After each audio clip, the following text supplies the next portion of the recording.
Règles pour encadrer l'embauche des travailleurs étrangers.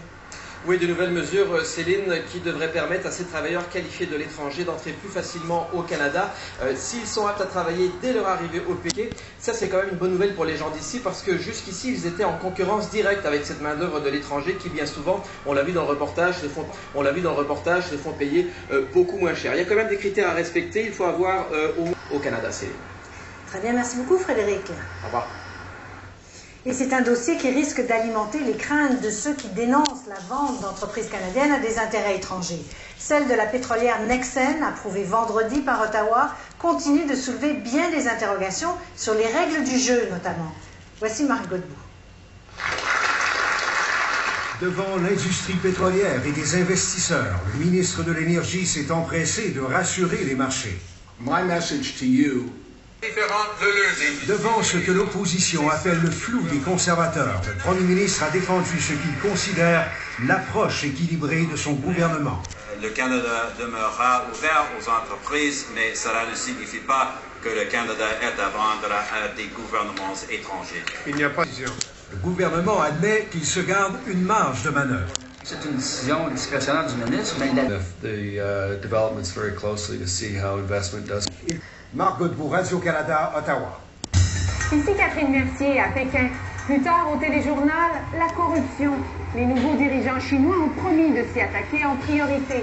Mais que faire quand elle existe partout, même dans les écoles? Que ce soit nos amis acadiens, les Français-Squois, les Braves. Les questions liées au bilinguisme refont surface à Ottawa avec le dépôt, c'était le printemps dernier, d'un projet pour ceux qui occupent 10 postes clés, dont celui du vérificateur général, entre autres. Emmanuel, le gouvernement Harper a donné son accord de principe au projet. Reste à voir ce que les prochains mois vont lui réserver. Céline, c'est pas tous les jours que le gouvernement, et celui-ci en particulier, emboîte le pas à l'opposition. Évidemment, c'est une façon de corriger le tir après une série de nominations. Organiser que les circonstances qu'il y avait à l'époque, que ça ne se représente jamais dans des cas comme ça. Tout un revirement pour ce gouvernement dont on de voir l'ampleur des changements techniques que réclame le gouvernement. Ils ont prouvé à maintes reprises qu'ils pouvaient très bien dire une chose et faire le contraire la minute d'après. Sauf que je suis prête à laisser la chance aux coureurs. Le gouvernement a beau appuyer le principe, le bilinguisme obligatoire pour les agents du Parlement n'est pas encore chose faite. Le projet de loi ne sera pas soumis au vote avant la fin février, puis devra être étudié en comité, puis encore au Sénat. D'autres initiatives semblables sont mortes au feuilleton dans le passé, et celle du NPD n'est pas à l'abri de subir le même sort. Emmanuel Latraverse, Radio-Canada, Ottawa. Une cause délicate au cours des prochains mois.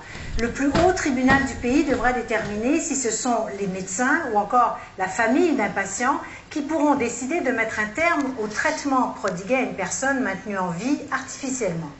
Philippe Leblanc. Au cerveau, il y a 2 médecins s'acharnent pour obtenir le dernier mot. Wishes cannot hold. Souhaits médicaux d'une famille basés sur accru.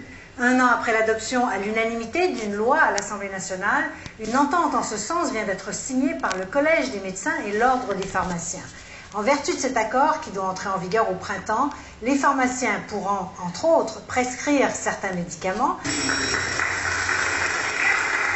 C'était il y a 1 an, le nouveau gouvernement de Mario Monti s'apprêtait à diriger l'Italie.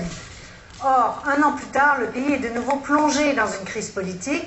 Mario Monti a annoncé sa démission, une décision très mal accueillie par les marchés qui observent nerveusement le retour de l'ancien président du Conseil, Silvio Berlusconi. Le compte-rendu d'Alexandra Chatska.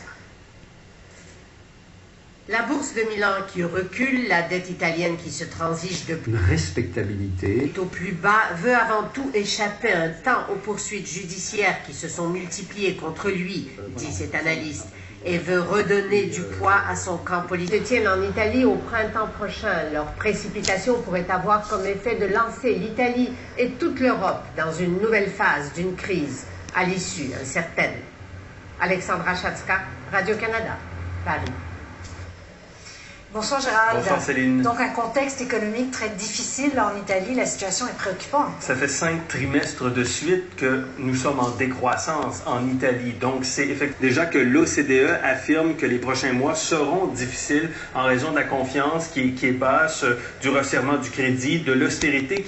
Je vais vous montrer un peu les prévisions de l'OCDE pour 2012 et 2013, de 2,2% pour 2012 et ça va se poursuivre avec un recul de 1% en 2013. Et à cela s'ajoute la dette qui s'alourdit encore? Alors, la dette s'alourdit encore et c'est un des pays les plus endettés. Chiffres en terminant. Nexon et Progress étaient en forte hausse sur les marchés. C'est ce qui permet au TSE. Merci beaucoup, Gérald. Au revoir, Céline.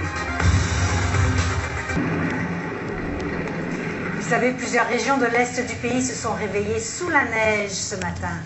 Pascal, bonsoir. Oui, bonsoir. Bonsoir, Céline. Alors, ces précipitations-là qui cessent cette nuit, hein, ouais, selon les régions? La plupart des régions du centre, c'est terminé, mais à l'Est, ça continue de tomber. On voyait des images. Il est tombé pas mal, quand même. Oui, une quinzaine de portraits de ce qui s'est passé à Saint-Laurent, mais les précipitations sur ces régions sont presque terminées. C'est l'hiver. Eh oui. Merci, Pascal. À tout à l'heure. Un artiste chinois construit son mur de la honte. À venir dans 60 secondes, une croisade en images contre la corruption qui ronge la Chine.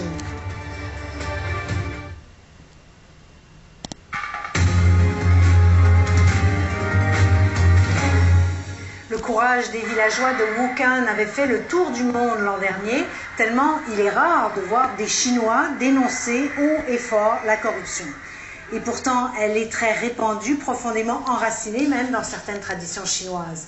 Mais de plus en plus, des artistes et des activistes osent mettre des noms et des visages sur cette corruption. Voici là-dessus le dossier que nous a préparé notre correspondante, Catherine Mercier.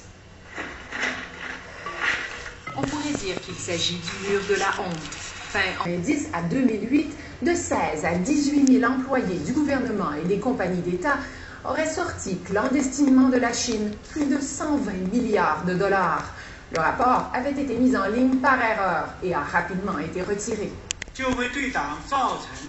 Dans son discours lors du 18e congrès du Parti communiste, le président sortant, Hu Jintao, a fait une mise en garde. La situation en Égypte où des assaillants ont ouvert le feu sur des manifestants qui campaient place Tahrir au Caire. On rapporte qu'il y a 9 blessés. Plus tôt aujourd'hui, un calme assez inhabituel régnait. L'armée a reçu le mandat de maintenir l'ordre jusqu'au référendum controversé de samedi prochain sur la nouvelle constitution. Hier, le président islamiste Mohamed Morsi a annulé les pouvoirs extraordinaires qui s'étaient accordés, mais il a maintenu le référendum. Ses opposants et ses partisans appellent tous deux à des manifestations monstres demain.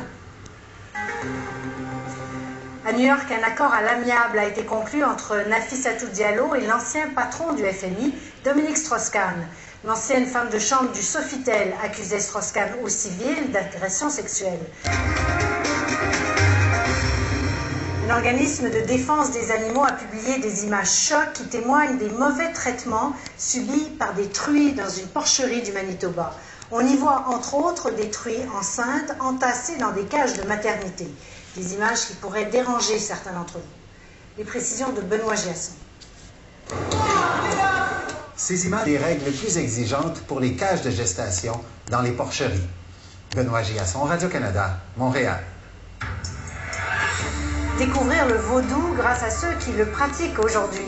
À venir au téléjournal, le Musée canadien des civilisations veut aller au-delà des stéréotypes.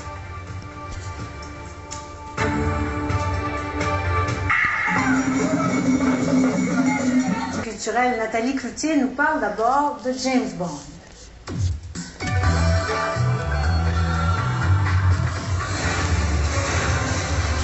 Même les vampires ne viennent pas à bout de l'agent 006.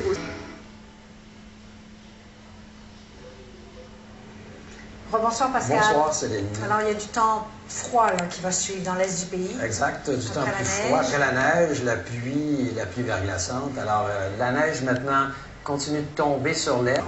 Merci beaucoup Pascal. Bonne fin de soirée. Au revoir. Voilà, c'était le téléjournal de Radio-Canada. Les sports suivent dans un instant. Merci d'avoir été là. Bonsoir. À demain.